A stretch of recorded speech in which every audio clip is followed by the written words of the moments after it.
You know that moment when everything shifts, but you're the only one who feels it?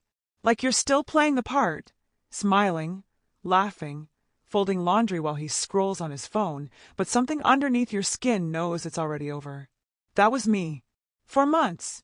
I'd watch him brush his teeth in the morning, cracking jokes like nothing was wrong, and I'd smile back like I didn't feel my stomach twisting into knots. He thought he was smart, careful. He had no idea I was watching, listening, counting every lie, every late night, every excuse he thought I was too naive to question. There was a night, I remember it too clearly, when he came home with lipstick on his collar. Not bright red, like in the movies. It was subtle, mauve, barely noticeable if you weren't already looking. But I was. I always was. And he had the audacity to kiss me on the forehead and ask what we were doing for dinner.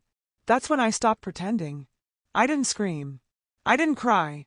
I smiled, and decided that if he was going to play games, then I'd be the one setting the rules from now on. I wasn't interested in catching him. I wanted to watch him dig his own grave. Slowly, carefully, because when you're betrayed by someone you love, you don't just walk away. Not if you're me. You walk out with everything, and leave them with nothing but the weight of what they lost. It didn't start with lipstick or long nights away. It started with something smaller, something quieter. I think betrayal always does. At first, it was the way his phone stopped living face up on the counter. Then, how his laugh changed, not the sound of it, but the timing. Like he was hearing jokes I didn't get to hear. I used to know everything about his day before he even walked through the door. Now, it felt like I was living with a man who'd learned to edit himself. Trim the truth. Leave out the good parts, the parts he was saving for someone else. I remember when he used to text me just to say he missed me. That stopped. Instead, it was, "I'll be home late. Don't wait up." Or worse, silence. Once, I asked him how his day was, and he flinched, like the question had teeth. "Busy," he said, without looking up. That was the moment I realized I wasn't his piece anymore. I was his audience, and he was barely still performing. It was subtle, but I felt it everywhere. The empty space in our conversations. The eye contact that never lasted. The way he kissed me goodbye like it was a habit, not a feeling. And the worst part, I tried to make it better. I cooked his favorite meals. I wore the perfume he once said smelled like home. I waited up for him like a fool, telling myself maybe work was really just that stressful. Maybe it was just a phase. Maybe we were just in a rut. But somewhere deep down, I knew. Women always know. We just lie to ourselves longer than anyone else ever could. And the more I tried to love him back to who he used to be, the more I realized that man was already gone. Replaced by someone who looked the same, talked the same, but wasn't mine anymore. He was careful, but he wasn't perfect. And I wasn't stupid, just patient. Patient enough to wait until he hung himself with his own lies. The first real red flag came on a Tuesday. It was 9:47 p.m. I remember because I checked the clock the second I heard his keys in the door. He looked startled when he saw me still awake, like he'd been expecting darkness. I asked him where he'd been. He said the gym. The gym. I looked at his hands. No sweat, no towel, no gym bag. Just a faint smear of makeup on his cheek and a story so thin it could barely hold its own weight. I didn't say anything. Not that night. I just said, "Hope it was a good workout," and went to bed. That was the night I stopped doubting myself and started collecting receipts. Quietly, deliberately, because if this was the story he was choosing to write, then I was going to be the one who finished it, in my own way, on my own time. There's a certain silence that comes after the last benefit of the doubt dies. A clarity, not peace, exactly, more like focus. I wasn't emotional anymore. I was observant. And once I stopped needing to be wrong, I started paying attention in a way he never expected. I began with his routine, or what was left of it. He'd been sloppy lately, lazy really, because he thought I still trusted him. That was his first mistake.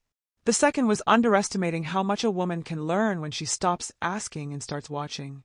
The late-night gym sessions, they always ended just before 10 p.m.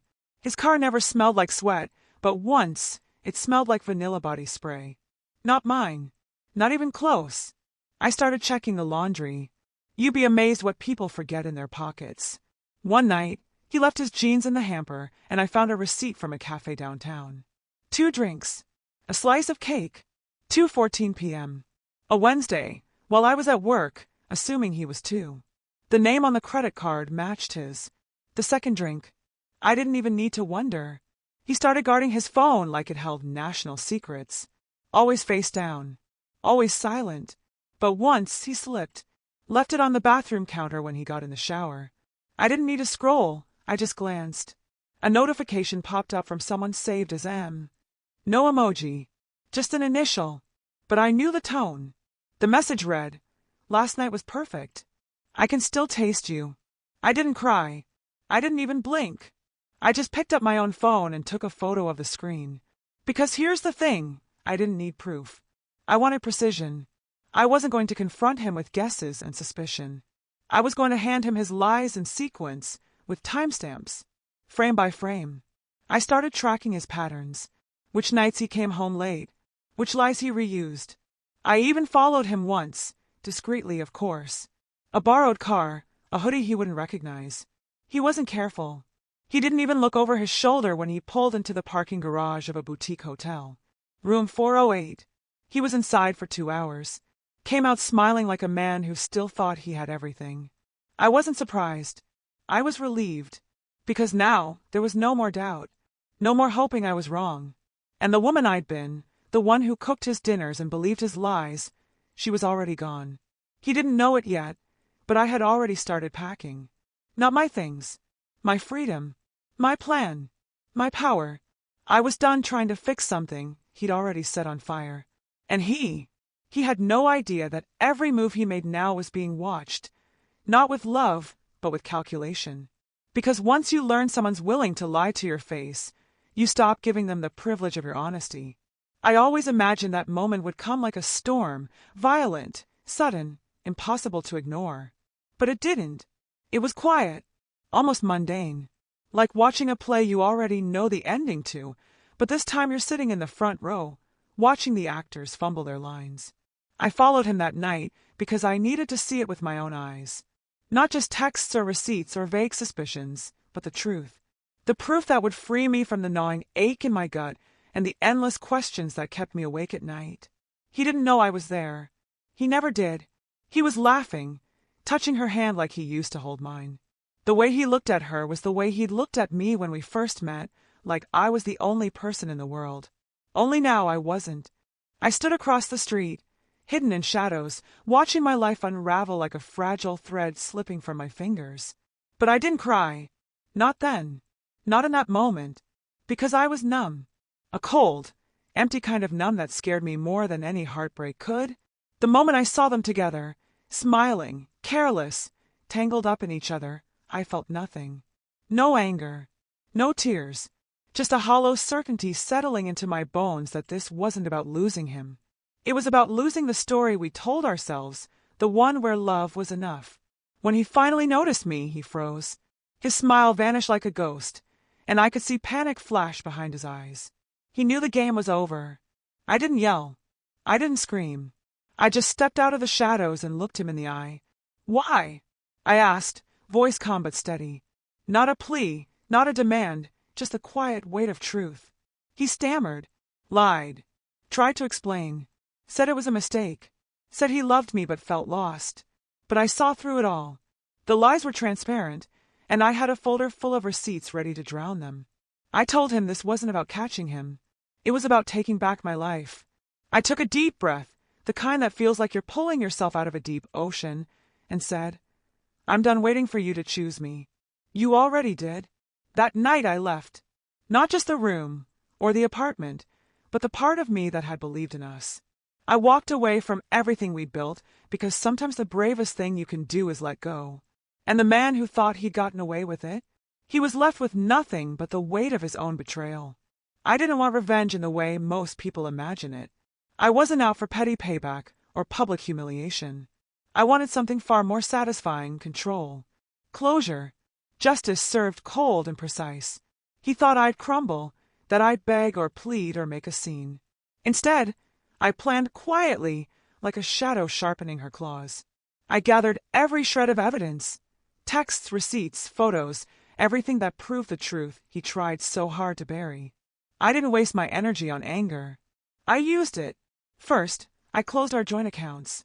It wasn't just about money, it was about cutting the ties that bound us, the invisible threads he'd taken for granted. I changed passwords he used to have, updated emergency contacts, canceled subscriptions he'd sneak charges on.